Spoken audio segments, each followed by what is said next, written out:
The avoidant person who withdrew, who created distance, who ended things or faded away, is reaching back out. They're coming back. And if you've been in relationship with an avoidant person before, if you understand their patterns, you knew this moment would arrive. The return is not a sign of growth or realization or genuine change.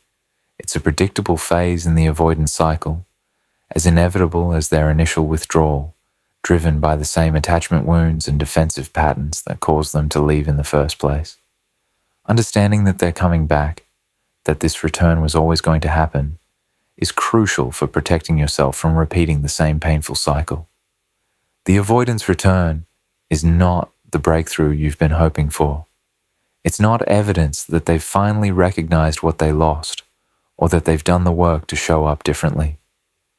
It's a tactical move in their unconscious strategy to manage their attachment anxiety, to restore their sense of control, to confirm that you're still available as option they can access when their discomfort with distance exceeds their discomfort with intimacy. They're coming back because being away from you has become more uncomfortable than being with you, because their other options didn't work out, because they need validation or support, because they're lonely or uncertain, because the fantasy of what you had together has been cleansed of the reality that made them leave. They're coming back, and you need to understand exactly what this return means, what's driving it, what they're actually offering, and most importantly, how to respond in ways that protect your healing and prevent you from being pulled back into dynamics that devastated you before. The predictable timeline, when and why they always return. The avoidant person's return follows a remarkably consistent timeline and pattern across different people and different relationships. Understanding this predictable cycle reveals that the return is not about you specifically or about the unique connection you shared.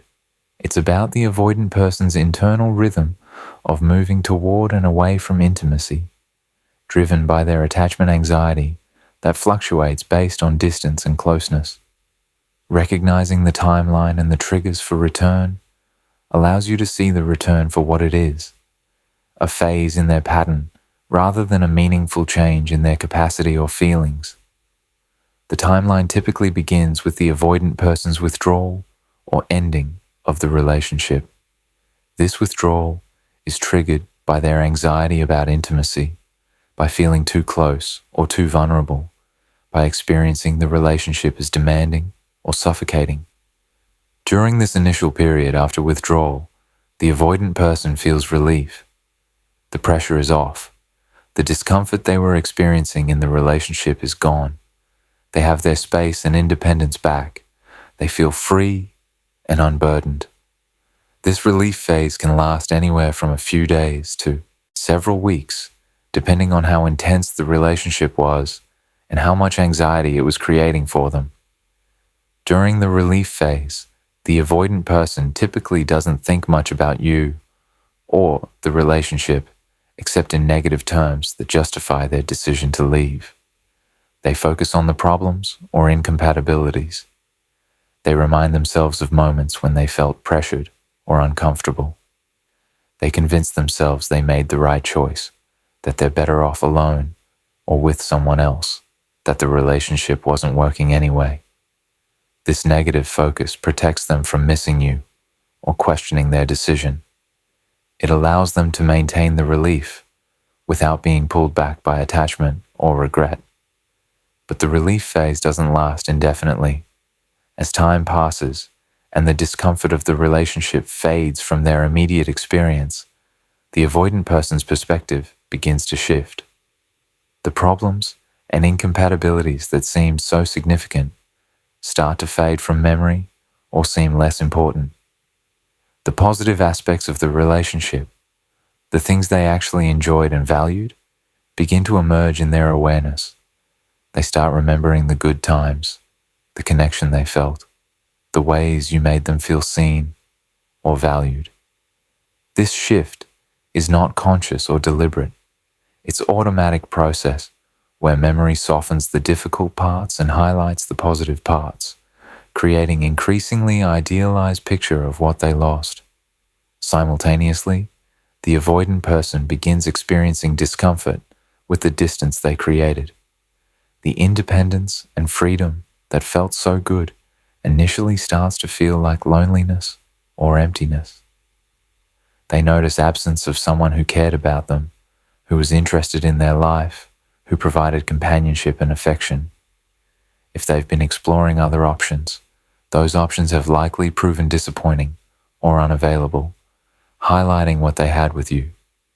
If they've been alone, the solitude that initially felt peaceful starts to feel isolating.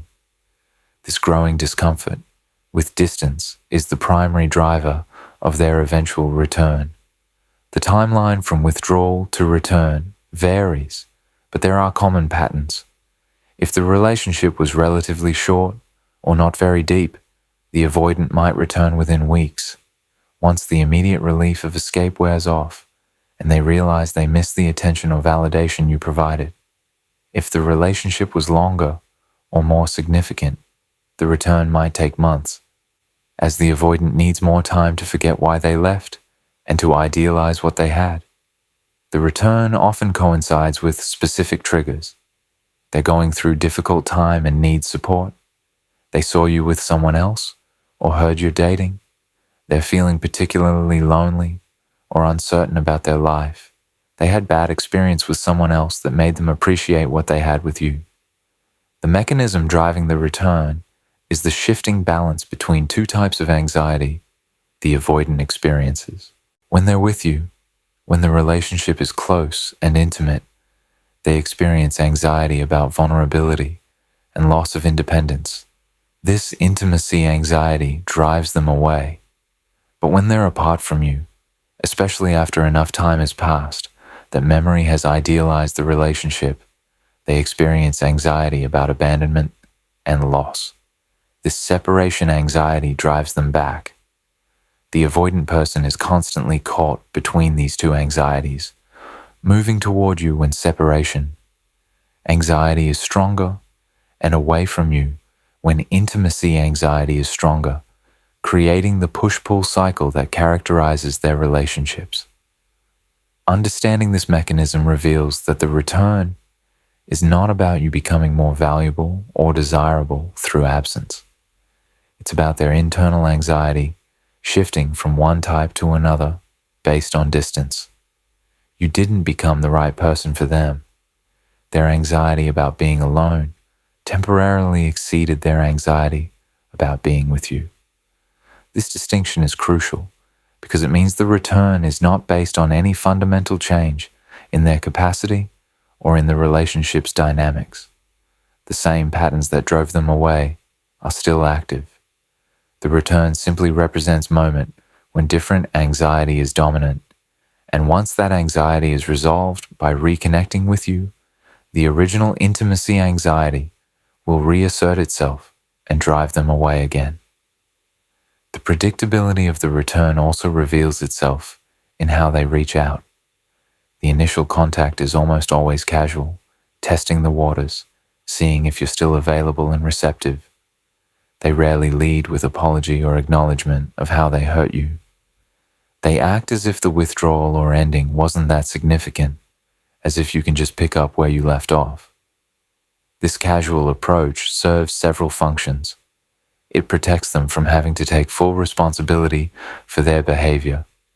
It tests whether you'll accept them back without requiring accountability, and it maintains their sense of control by treating the return as no big deal, rather than a significant event requiring explanation or justification. The timing of subsequent returns, if you do reconnect, follows similar pattern. The cycle of withdrawal and return will repeat, usually with fairly consistent timing. If they tend to withdraw after 3 months of closeness, they'll likely do so again at around 3 months if you reconnect. If they typically return after 6 weeks of separation, the next return will likely fall within similar time frame. This consistency reveals that the pattern is driven by their internal mechanisms rather than by external circumstances or relationship-specific factors. You can predict with reasonable accuracy when they'll withdraw and when they'll return based on their established pattern, which should tell you that the cycle will continue indefinitely unless they do substantial work to change their attachment patterns.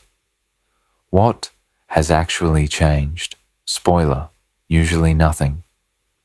When the avoidant person returns, they often present their comeback with language that suggests change or growth.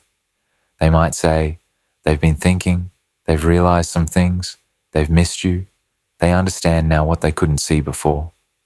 This language creates impression that something fundamental has shifted, that they've done work or had insights that mean this time will be different. But in the vast majority of cases, nothing has actually changed. The avoidant person returns with the same capacity, the same wounds, the same defenses, and the same patterns that caused them to leave. Understanding what hasn't changed, despite their claims, is essential for making clear decision about whether to re-engage. The most important thing that hasn't changed is their attachment patterns and the nervous system responses that drive those patterns. The avoidant person's discomfort with intimacy, their tendency to withdraw when feeling too close, their need for excessive independence, their difficulty with vulnerability, all of these core patterns remain intact unless they've done substantial therapeutic work specifically addressing attachment wounds. Simply missing you or realizing they want you in their life doesn't change these patterns. The same triggers that caused them to withdraw before, closeness, vulnerability, feeling needed, experiencing emotional intensity, will trigger them again when those conditions arise in the reconnected relationship. The avoidant person's capacity for emotional presence and intimacy also hasn't changed. They still have the same limited tolerance for emotional intensity and vulnerability. They still experience your needs as pressure and burden rather than as normal parts of relationship. They still struggle to express their feelings and to be present during difficult conversations. They still prioritize their comfort and independence over the relationship's needs. Whatever capacity they had before, that's the capacity they're bringing back. The distance and time apart didn't increase their capacity. If anything, the time apart allowed them to forget just how difficult intimacy is for them, setting them up to be disappointed by their own limitations when they re-encounter the demands that actual relationship places on them. What has changed is their memory and perception of the relationship. During the time apart, their memory has idealized what you had together, softening the difficulties and highlighting the positive aspects. They remember feeling good with you, feeling appreciated, having someone who cared about them. They've forgotten or minimized the discomfort they felt, the anxiety that closeness created, the ways the relationship triggered their defenses. This idealized memory makes them believe they want to try again, that they can handle it this time, that it will be different. But this belief is based on fantasy version of the relationship, rather than the reality they'll encounter when they actually re-engage with you.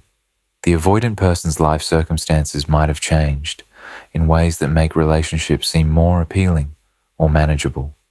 Maybe they're going through a difficult period and need support. Maybe they're feeling lonely or uncertain about their path. Maybe their living situation or work situation has shifted in ways that create more space for relationship.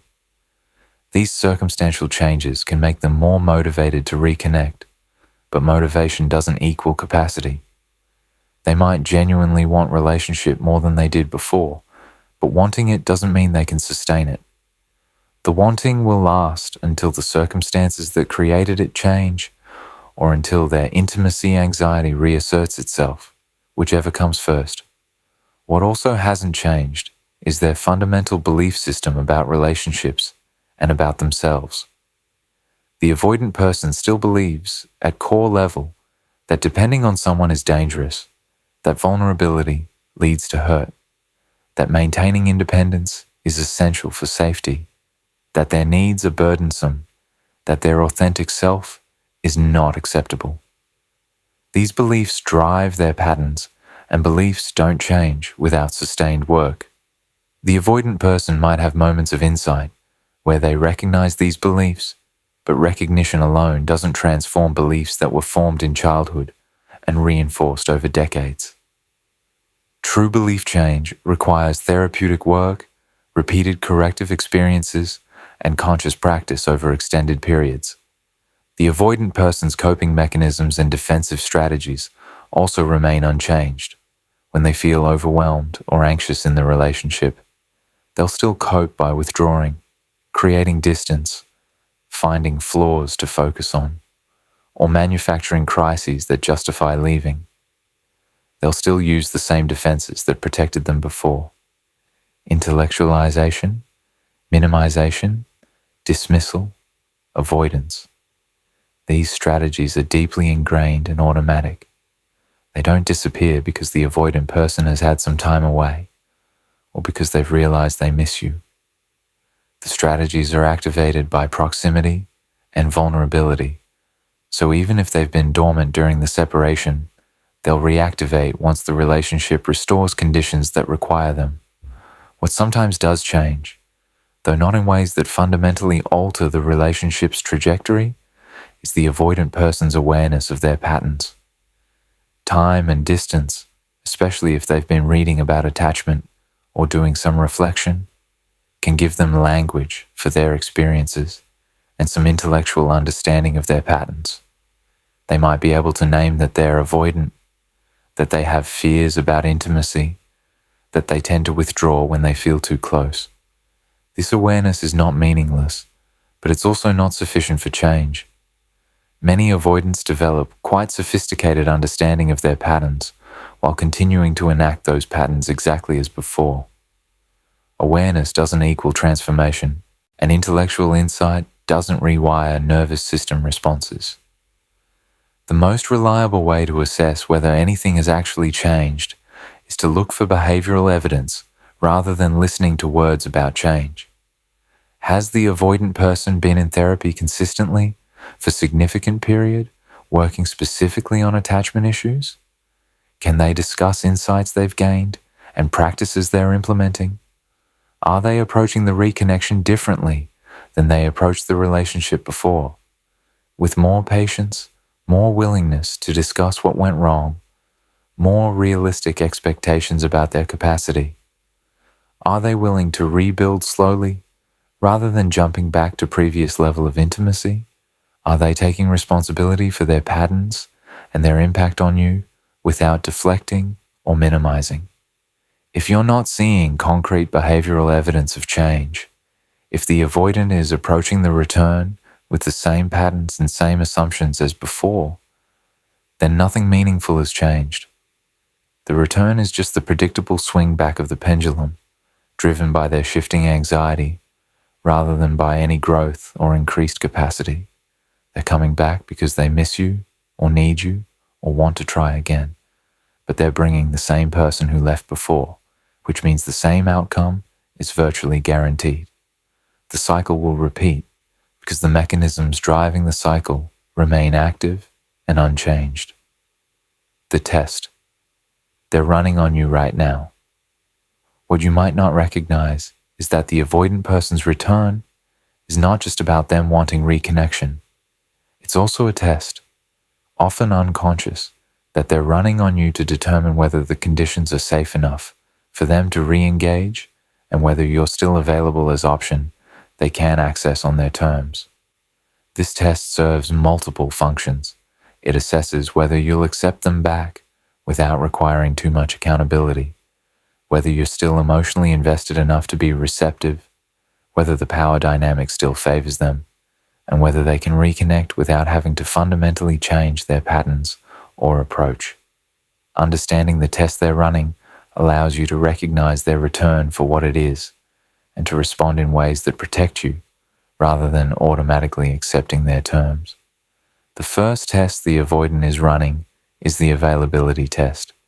Are you still available to them despite the time that's passed, despite how they treated you, despite the hurt they caused? This test is embedded in their initial reach out. by contacting you casually, as if not much time has passed, and as if their withdrawal wasn't significant. They're testing whether you'll respond positively, whether you've moved on, whether you're still invested enough to be receptive to their return. Your response tells them everything they need to know about whether you're available as option. If you respond quickly, enthusiastically, demonstrating that you're happy to hear from them, you've passed their availability test in ways that confirm you're still an accessible option. This confirmation is psychologically important to the avoidant because it restores their sense of control and importance.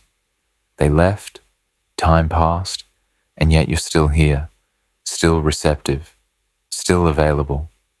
This knowledge is validating to their ego and confirms that they have the power in the dynamic, that they can leave and return without losing access to you. But this confirmation also makes them less likely to value the reconnection or to approach it with the seriousness and effort that would be required for different outcome.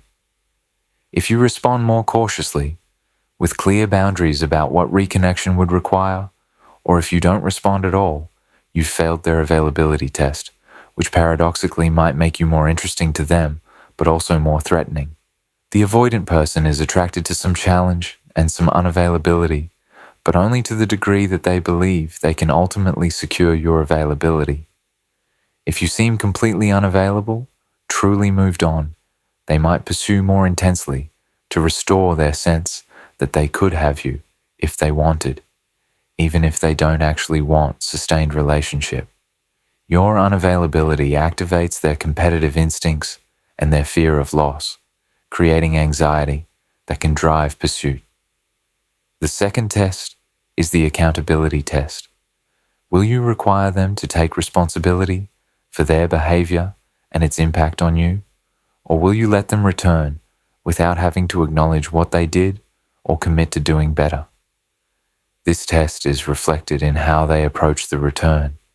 If they reach out casually, without acknowledging the hurt they caused, without apologizing, without discussing what went wrong, they're testing whether you'll accept this casual return, or whether you'll require something more substantial before re-engaging.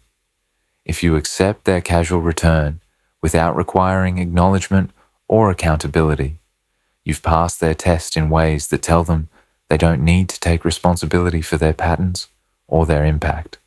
This is ideal for them because it allows reconnection without the vulnerability and discomfort that genuine accountability would require. It also establishes dynamic where their behavior has no real consequences, where they can treat you poorly and return whenever they want without having to change anything about how they operate. This lack of accountability virtually guarantees they'll repeat their patterns because they've learned those patterns are acceptable and consequence-free. If you require accountability, if you refuse to engage without discussion of what happened and what would be different, you've failed this test from their perspective, which means reconnection becomes more difficult and uncomfortable for them. Many avoidants will withdraw from this requirement, unable or unwilling to do the vulnerable work of taking responsibility. Some will provide surface-level acknowledgement or apology to get past your boundary, but without genuine understanding or commitment to change. Very few will actually meet your requirement for real accountability, but those who can are the only ones worth considering re-engaging with. The third test is the terms test. Can they reconnect on their terms, maintaining the patterns and dynamics that make them comfortable? Or will you require different terms that address the problems that made the relationship unsustainable? This test is about whether they can have the relationship they want, which is typically a relationship with minimal demands, lots of space, emotional distance, and ambiguity about commitment. If you accept reconnection that maintains these terms, that doesn't address the fundamental incompatibilities between your needs and their capacity, you've passed their test, but ensured the relationship will fail again. In the same ways, if you establish different terms, clear boundaries about what you need in relationship and what you won't accept, You failed their test and made reconnection contingent on them meeting standards they likely cannot meet. This failure often results in the avoidant deciding reconnection isn't worth it if it requires them to operate differently, which is actually valuable information. Someone who won't reconnect unless they can do so on terms that don't work for you is someone you shouldn't reconnect with. Their unwillingness to meet you halfway or to adjust their approach reveals that their desire for reconnection is about serving their needs rather than about building partnership that works for both of you. The fourth test is the investment test. Who will do the emotional labor of rebuilding the relationship and whose needs will be prioritized in the process? The avoidant person is testing whether they can reconnect without having to do the work of earning back your trust, rebuilding what they destroyed, or proving through sustained change behavior that things will be different. They want reconnection that's easy, that doesn't require them to be uncomfortable, that restores what was lost without requiring them to address why it was lost. If you make reconnection easy, if you do the emotional work of rebuilding trust while they simply show up, if you prioritize their comfort over your needs for repair and reassurance, you've passed this test in ways that establish imbalanced dynamic where you'll continue doing more work than they do. If you require them to earn back your trust through consistent behavior over time, if you insist that reconnection happens on timeline that protects you rather than on timeline that serves their need for immediate restoration of connection, you've failed this test but protected yourself from entering relationship where you'll be perpetually disadvantaged. Understanding these tests reveals that the avoidant person's return is not straightforward expression of wanting to be with you. It's complex maneuver to determine whether you're still safe option they can access, whether you'll hold them accountable, whether they can have relationship on their terms, and whether they'll have to do work they're not prepared to do. Your response to their return is response to these tests, and passing their tests typically means failing yourself by accepting conditions that don't serve you. How to respond without losing yourself again. The critical question when the avoidant person returns is not whether they've changed or whether they genuinely want reconnection. The critical question is how you respond in ways that protect your healing, honor your growth, and prevent you from being pulled back into dynamics that devastated you before. This requires tremendous discipline and clarity because the avoidance return activates every hope and attachment wound you've been working to heal. The temptation to accept their return, to give them another chance, to believe this time will be different, is overwhelming. But responding wisely requires overriding these impulses with clear-headed assessment and firm boundaries that prioritize your well-being over the relationship's continuation. The first principle for responding is to slow everything down. The avoidant person often wants quick reconnection, to move past the rupture and restore connection without extended process of rebuilding. This urgency serves them by minimizing discomfort and accountability, but it doesn't serve you. You need time to assess whether reconnection makes sense, to observe whether they're actually different, to notice whether you're responding from healing or from wound. Establish immediate boundary that reconnection, if it happens at all, will happen slowly and will require sustained demonstration of changed behavior before you consider serious re-engagement. This might mean telling them you need time before you're ready to have conversation about reconnection, that you need space to think about what their return means and what you want. It might mean agreeing to casual contact, but establishing clear boundary that you're not jumping back into relationship, that you need to see how they show up over time before making any decisions. It might mean requiring that they be in therapy and working on their patterns before you'll consider giving the relationship another chance. Whatever specific boundary feels right for your situation, the key is refusing to move at their pace and instead insisting on pace that allows you to stay grounded and clear. The second principle is to require explicit accountability before any re-engagement. The avoidant person must be able to articulate what they did that hurt you, how their patterns affected the relationship, and what they've done to address those patterns. They need to apologize genuinely, without defensiveness or blame shifting, taking full responsibility for their role in the relationship's failure. They need to demonstrate understanding of how their behavior impacted you, showing that they've actually considered your experience rather than just focusing on their own. Without this accountability, reconnection is meaningless because it's based on pretending the past didn't happen rather than learning from it. This requirement for accountability will feel uncomfortable and demanding to the avoidant person. They will likely resist it, minimize the need for it, or provide surface-level acknowledgement without real depth or understanding. Your job is to hold firm, refusing to move forward without genuine accountability. If they cannot or will not provide it, that inability tells you they haven't actually grown and they're not prepared to show up differently. Someone who won't take responsibility for how they hurt you is someone who will hurt you again in the same ways. The third principle is to assess their claims of change against behavioral evidence rather than accepting their words. The avoidant person will likely tell you they've changed, they've grown, they've realized things, they understand now what they couldn't see before. These claims are easy to make and cost nothing. What matters is whether their behavior demonstrates change. Are they in therapy consistently? Can they discuss specific insights and practices? Are they approaching you differently than before, with more patience, more respect for boundaries, more willingness to move slowly and earn back trust?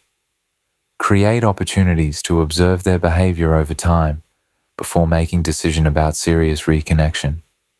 Notice how they handle your boundaries. Do they respect them or push against them? Notice how they handle your needs for reassurance or discussion. Do they engage or withdraw? Notice their consistency. Do they follow through on what they say they'll do? Notice their accountability. When issues arise, do they take responsibility or deflect?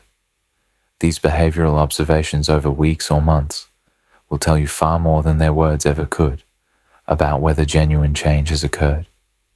The fourth principle is to be honest with yourself about what you actually need and whether this person can provide it.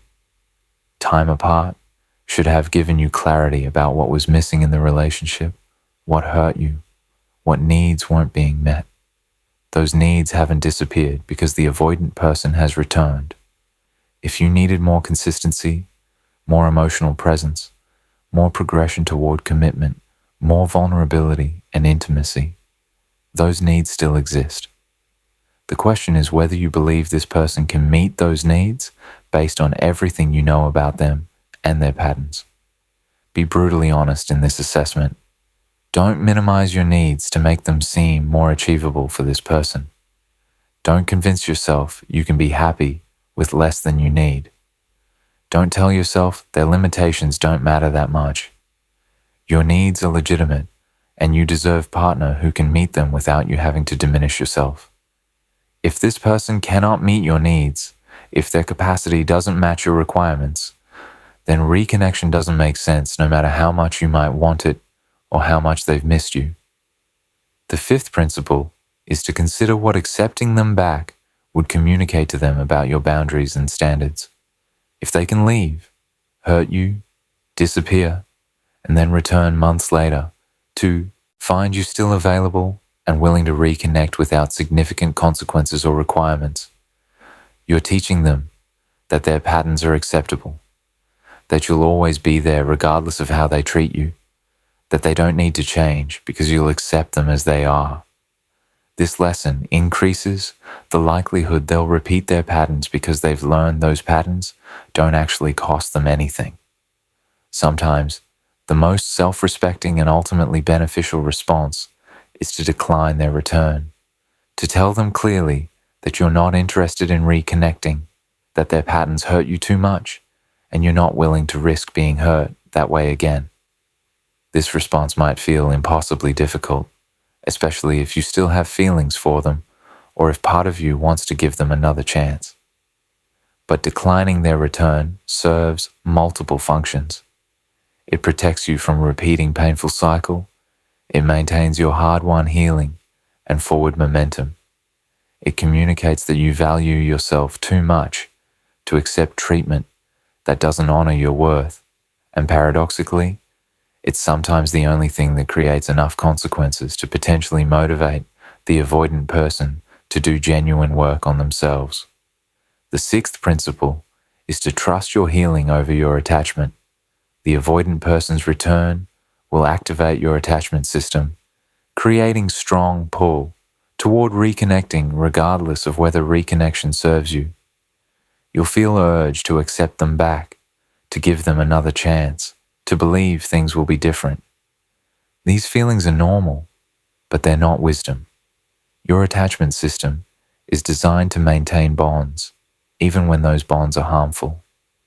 The work you've done to heal, the clarity you've gained about the relationship and about yourself, the boundaries you've established, these represent your wisdom and your growth. Trust them over the attachment feelings that tell you to accept the avoidant back. This might mean seeking support from friends, family, or therapist who can remind you of what the relationship was actually like, who can help you stay grounded when your attachment feelings are pulling you toward decisions that don't serve you. It might mean writing down all the reasons you left, or all the ways the relationship hurt you, and reading that list when you're tempted to minimize the past and idealize the possibility of reconnection. It might mean physically distancing yourself from the avoidant person, not responding to their outreach, blocking their contact, whatever you need to do to protect your healing from being undermined by their return. The avoidant person is coming back. This return is predictable, driven by their patterns, rather than by genuine change. They're testing whether you're still available on their terms. Most of what they bring back with them is the same capacity, the same wounds, the same patterns that caused the relationship to fail before. Your job is not to determine whether they've changed enough to risk another chance. Your job is to protect yourself, to honor your healing, to maintain boundaries that reflect your worth, and to make decisions based on clear assessment of whether this person can actually meet your needs, rather than based on hope that this time will be different. Sometimes the wisest response to their return is welcoming them back with clear boundaries and willingness to rebuild slowly. Often, the wisest response is declining their return entirely, recognizing that the relationship cannot provide what you need, and that continuing the cycle will only cause more harm. Only you can determine which response serves you, but that determination must come from your healing and wisdom, rather than from your attachment and hope.